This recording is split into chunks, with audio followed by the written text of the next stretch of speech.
Hello everyone, welcome to our daily market update series. हम आज बात करेंगे पहले ट्यूसडे के मार्केट के लिए। तो आज ट्यूसडे के मार्केट में जो हमने अपने प्रीवियस वीडियो में आपको बताया भी था कि आज मार्केट में आपको क्या देखने को मिलेगा, तो एक डेडिकेट बाउंस आपको देखने को मिल सकता है। मतलब प्रॉपर जब मार्केट सेलिंग ऑफ हुआ था, उस सेलिंग ऑफ के बाद मार्केट में कहीं ना कहीं एक पुल बैक रैली देखने को मिला है, जो कि आज वही आपको मार्केट में देखा है, जिसे हम डेडिकेट बाउंस नाम से भी प्रोनाउंस करते हैं।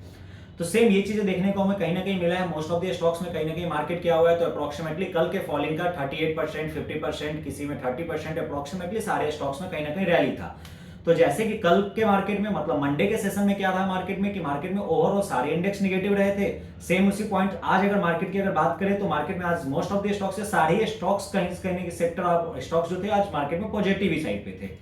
अब हम बात करते हैं, सबसे पहले तो पॉइंट आता है कि मार्केट में डॉलर इंडेक्स की अगर बात करें फिर से, तो कहीं ना कहीं डॉलर इंडेक्स थोड़ा सा घटता हुआ हमें दिखा है। सेम अगर डॉलर इंडेक्स कहीं ना कहीं टॉप से अगर थोड़ा सा फॉलिंग दिख रहा है या कहीं ना कहीं वीक होता दिख रहा है, तो मार्केट में आपको सेम पॉइंट पे आपको क्या दिखता है, तो जो यूएसडी आईएनआर है, वो यूएसडी आईएनआर कहीं ना कहीं हमें क्या दिख रहा है, उसमें भी एक पॉजिटिवनेस आता हुआ मार्केट में दिख रहा है। मतलब ये कि यूएसडी आईएनआर कहीं ना कहीं करेंसी हमारा पॉजिटिव हो रहा है। पॉजिटिव होने के क्योंकि डॉलर इंडेक्स जैसे जैसे नेगेटिव होगा, हमारे यूएसडी आईएनआर में कहीं ना कहीं पॉजिटिविटी आएगा।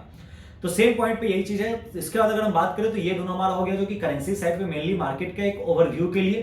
अब एट ए पॉइंट अगर हम बात करते हैं, फिर से स्टार्ट करते हैं अपने मार्केट से, तो निफ्टी में कहीं ना कहीं ट्यूसडे के दिन में जो मार्केट सेशन बंद हुआ है, तो ट्यूसडे को मार्केट में निफ्टी जो है वो अप्रोक्सीमेटली 90 पॉइंट्स पॉजिटिव बंद हुआ है। ठीक है, सेम पॉइंट पे bank Nifty approximately 280 point positive close हुआ है आज, मतलब बैंक में ट्यूसडे के दिन।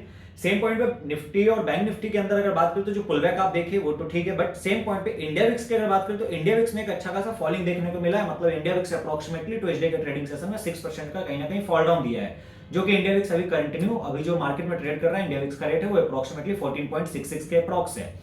अब हम बात करते हैं कुछ निफ्टी और बैंक निफ्टी के पहले कुछ स्टॉक्स जो हमारे एफएनओ बैंड लिस्ट में भी ट्रेड करते हैं।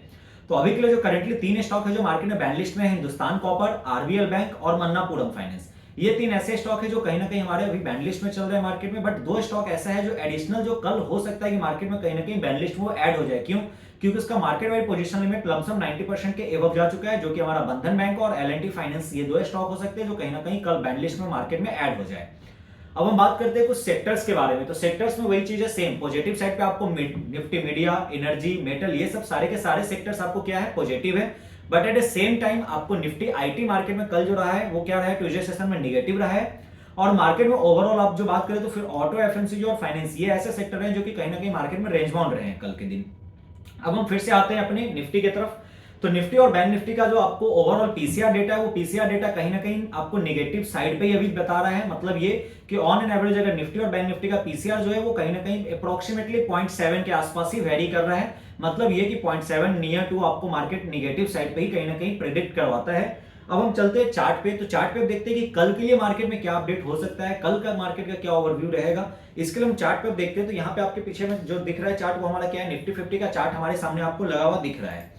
अब निफ्टी 50 के अंदर जो हमारा चार्ट में है वो चार्ट आपको क्या है, तो निफ्टी में आप यहाँ पे देखेंगे तो कल के दिनों में मार्केट क्या हुआ, प्रॉपर एक रेंज बाउंड सेशन यहाँ पे मार्केट रहा। इस रेंज बाउंड सेशन के बाद अगर हम बात करें मार्केट में वेंसडे के लिए, तो वेंसडे के लिए निफ्टी का जो रेसिस्टेंस होगा, रेसिस्टेंस क्या होगा, 23,800 का यहाँ रेसिस्टेंस होगा। अगर मार्केट 23,800 या इसके ऊपर ब्रेक करता है, फिर सस्टेन करता है, तो हमारा जो फ्रेश मूव होगा निफ्टी में, वो मूव हम लोग कहां तक का देखेंगे, तो पहला टारगेट रखेंगे 23,950 का और दूसरा टारगेट जो रखेंगे हम रखेंगे 24,100 तक का। सेम पॉइंट पे अगर निफ्टी में अगर सपोर्ट की बात करें तो सपोर्ट हमारा जो आ रहा है वो 23,600 का आ रहा है। पहला सपोर्ट निफ्टी 23,600 पे ले सकता है। 23,600 के नीचे अगर निफ्टी गिरता है, अगर उसके नीचे अगर निफ्टी ब्रेक करता है, सस्टेन करता है, तो हमारा जो पहला टारगेट होगा फॉलिंग का वो होगा 23,450 का। और उसके बियॉन्ड अगर निफ्टी गिर के जाता है नीचे, तो हमारा जो नेक्स्ट लेवल आएगा वो आएगा 23,300 तक के लेवल्स में कहीं ना कहीं मार्केट देखेंगे।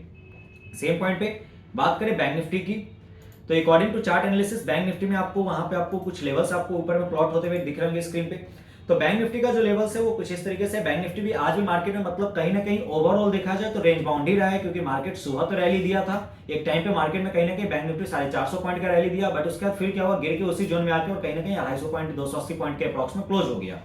तो बैंक निफ्टी के कुछ लेवल्स इस तरीके से आते हैं कि मार्केट के अंदर बैंक निफ्टी कल के डेट में वेंसडे के लिए मेरा जो पहला रेसिस्टेंस होगा 50,500 का। 50,500 के ऊपर अगर बैंक निफ्टी ब्रेक करता है, सस्टेन करता है, तो हमारा जो नेक्स्ट टारगेट होगा वो होगा 50,800 का। और उसके ऊपर अगर मार्केट और चलता है कंटिन्यू, तो 51,000 का हम लोग रेसिस्टेंस वहां तक मार्केट को देख सकते हैं जाते हुए।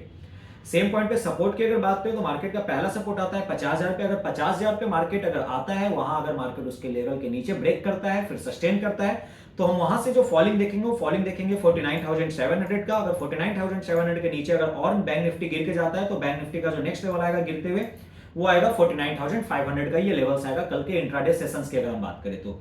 सेम उसी तरीके से कुछ जैसे मैंने आपको कुछ स्टॉक्स इस वीक में जैसे दिए थे, कुछ एक आरसीएफ दिया था, कुछ भी दिन पहले आपको मैंने यूनियन इंडिया दिया था, फिर मैंने आपको कल के ट्रेडिंग सेशन में आपको मैंने एक सन फार्मा दिया था। तो ओवरऑल इन सारे स्टॉक्स में अभी भी कहीं ना कहीं बाइंग साइड पे है ही। आरसीएफ में अच्छा खासा रिकवरी देखने को भी मिला था, यूनियन इंडिया भी कहीं ना कहीं मार्केट में रिकवरी हुआ है। सेम पॉइंट पे सन फार्मा कहीं ना कहीं जो कल हमने डोजी को या एक टाइप ऑफ हैमर को हमने जो ब्रेकआउट पे आपको ट्रेड दिया था वो भी अभी ट्रेड कहीं ना कहीं सस्टेन कर रहा है। अब हम चलते हैं मार्केट में। तो ओवरऑल वही चीज जो मैंने आपसे पहले भी कहा कि मार्केट में बाइंग साइड में बहुत सारे स्टॉक्स देखने को भी नहीं मिल रहे हैं। अगर बाइंग है भी तो वो कहीं ना कहीं ब्रेकआउट ब्रेकडाउन वाला कंडीशन ज्यादा मार्केट में फॉलो हो रहा है। उसके अकॉर्डिंग अभी कहीं ना कहीं मार्केट में सेलिंग साइड को हम ज्यादा प्रेफर करते हैं। तो आज हम जो स्टॉक आपको दे रहे हैं वो कहीं ना कहीं सेलिंग के लिए दे रहे हैं। तो हमारे सामने जो स्टॉक आता है कल के लिए सेलिंग में, वो आता है पहला एक स्टॉक, वो हमारा है डीएलएफ। डीएलएफ के अंदर हम यहाँ पे क्या कर सकते हैं, तो सेलिंग हम इसमें आपको कल के दिन में देख सकते हैं। तो डीएलएफ के अंदर हम लोग जो ट्रेड ले सकते हैं वो ट्रेड क्या होगा, तो ये अगर डीएलएफ कल के दिन में वापस से जब दोबारा एक बार ये 818 820 पे राइज करेगा, मतलब ये कि जब मार्केट राइज करेगा या डीएलएफ का प्राइस जब राइज करेगा, मतलब सेल ऑन राइज का जो कंसेप्ट होता है वो कंसेप्ट है यहाँ भी, कि मार्केट जब राइज करके 818 820 के रेंज में आएगा वहां पे हम क्या करेंगे, इसे शॉर्ट सेल करेंगे। ठीक है, इधर आप शॉर्ट सेल भी कर सकते हैं, अदरवाइज ये फ्यूचर एंड ऑप्शन का भी स्टॉक है तो आप इसमें क्या कर सकते हैं, सेलिंग पोजीशन भी ले सकते हैं डाउन साइड के लिए। तो यहाँ पे हम क्या करेंगे, 818 से 820 के रेंज में हम इसे शॉर्ट सेल करेंगे। सेम पॉइंट पे इसका स्टॉप लॉस लगाएंगे, थोड़ा सा ज्यादा है बट ये थोड़ा सेफ स्टॉप लॉस होगा। स्टॉप लॉस आपका 840 का होगा, मतलब 820 के राउंड शॉर्ट सेल करना है, 840 का स्टॉप लॉस लगाना है। और जो हमारा टारगेट होगा वो टारगेट होगा हमारा, पहला टारगेट आएगा 790 का, 790 का हमारा पहला टारगेट होगा, और जो दूसरा टारगेट होगा वो होगा 782 का। मतलब 818 818 20 के आसपास आप क्या करेंगे, 820 के प्रॉक्स सेल करना है, 840 का स्टॉप लॉस लगाना है, 790 का टारगेट होगा, और दूसरा टारगेट जो हमारा आएगा वो आएगा 782 रुपए का।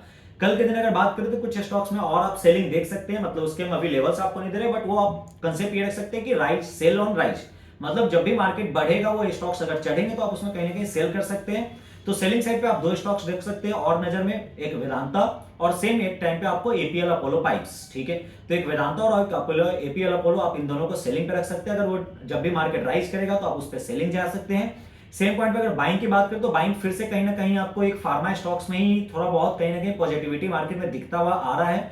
तो एक ग्रैनुअल्स और एक ग्लेनमार्क, ये दो स्टॉक है फिर से जिसमें आप कहीं ना कहीं बाइंग देख सकते हैं, बाई ऑन डीप के कंसेप्ट, मतलब जब मार्केट नीचे गिरे तो आप कहीं ना कहीं उसके बाई ऑन डीप पे आप बाई करने का स्ट्रेटजी लगा सकते हैं। बाकी ठीक है, जो भी आपको और अपडेट्स रहेंगे वो हम लोग अपने नेक्स्ट वीडियो में फिर से लेके आएंगे। बाकी रिमेनिंग जैसा भी आपको कुछ अगर जानकारी चाहिए हो, कोई भी ऐसा आपको टॉपिक पे आपको वीडियो चाहिए हो, तो आप हमारे कमेंट सेक्शन में कमेंट करिए, हम लोग उस पर डेफिनेटली कुछ दिनों में आपको वीडियो बना के देंगे। चलिए, थैंक यू फॉर वॉचिंग।